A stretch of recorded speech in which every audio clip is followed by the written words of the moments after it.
Chochi Tales.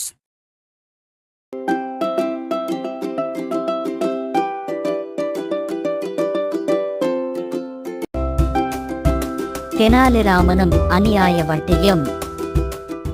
விஜயநகரத்தில் ஒரு அடகு கடைக்காரர் வசித்து வந்தார். அவர் வட்டி தொழில் நடத்தி வந்தார். மக்களிடம் அநியாய வட்டி வாங்கி வந்தார். இதனால் வட்டிக்கு அவரிடம் பணம் வாங்கும் மக்கள் அவதியுற்றனர். இதையறிந்த தெனாலிராமன் அந்த அடகு கடைக்காரரை நயவஞ்சகமாக திருத்த திட்டம் தீட்டினார். அந்த அடகு கடைக்காரர் பாத்திரங்களையும் வாடகைக்கு விடுவதுண்டு.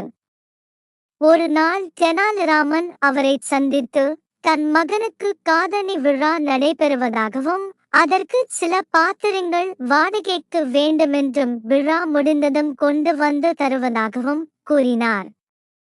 அதன்படியே அடகு கடைக்காரரும் பாத்திரங்களை தெனாலிராமனுக்கு கொடுத்தார்.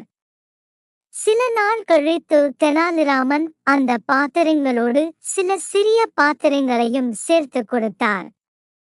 இதை பார்த்த அவர், நான் பெரிய பாத்திரங்கள் மட்டும் தானே கொடுத்தேன், சிறிய பாத்திரங்களை நான் கொடுக்கவில்லையே, அவற்றையும் ஏன் கொடுக்கிறாய் என்று கேட்டார்.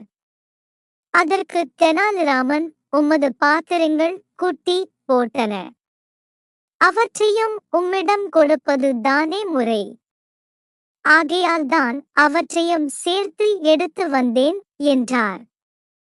இவன் சரியான வடிகட்டியான முட்டாளாக இருப்பான் போல என்று எண்ணி, ஆமாம் ஆமாம், இவற்றை நான் உன்னிடம் கொடுக்கும் போது கர்ப்பமாக இருந்தன, ஆகையால் தான் குட்டி போட்டுள்ளன என்று அனைத்து பாத்திரங்களையும் பெற்றுக்கொண்டார்.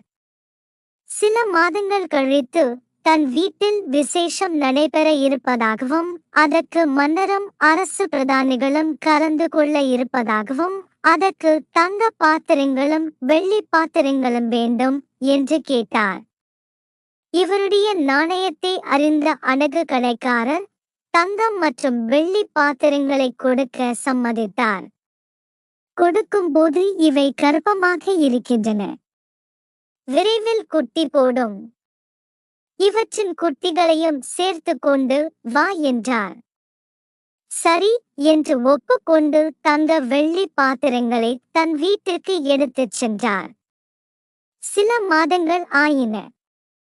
பாத்திரங்கள் திரும்ப வருவதாக காணோம். ஆகையால் அடகு கடைக்காரர் நேரே தெனாலிராமன் வீட்டுக்கு சென்றார். தெனாலிராமனை சந்தித்து, இவ்வளவு நாட்களாகியும் ஏன் பாத்திரங்களை திரும்ப கொண்டு வந்து தரவில்லை என மிக கோபமாக கேட்டார். அதற்கு தெனாலிராமன், சொன்னால் நீங்கள் வருத்தப்படுவீர்கள் என்றுதான் தங்களை பார்க்க வரவில்லை. பாத்திரங்கள் கர்ப்பமாக இருந்தன அல்லவா, பிரசவம் கஷ்டமாக இருந்தது, அதனால் அனைத்து பாத்திரங்களும் இறந்து விட்டன என தெரிவித்தார். இதை கேட்ட கடைக்காரர், யாரிடம் விளையாடுகிறாய், பாத்திரங்கள் சாகுமா என மிக கோபமாக கேட்டார். அதற்கு தெனாலிராமன், பாத்திரங்கள் கூட்டி போடும்போது அவை ஏன் இறக்காது என்று கேட்டார். என்னுடன் வா, மன்னரிடம் முறையிடுவோம், அவரின் தீர்ப்புப்படியே நடந்து கொள்வோம் என்றார். வேகமாக அவ்விடத்தை விட்டு நகன்றார் அடகு கடைக்காரர்.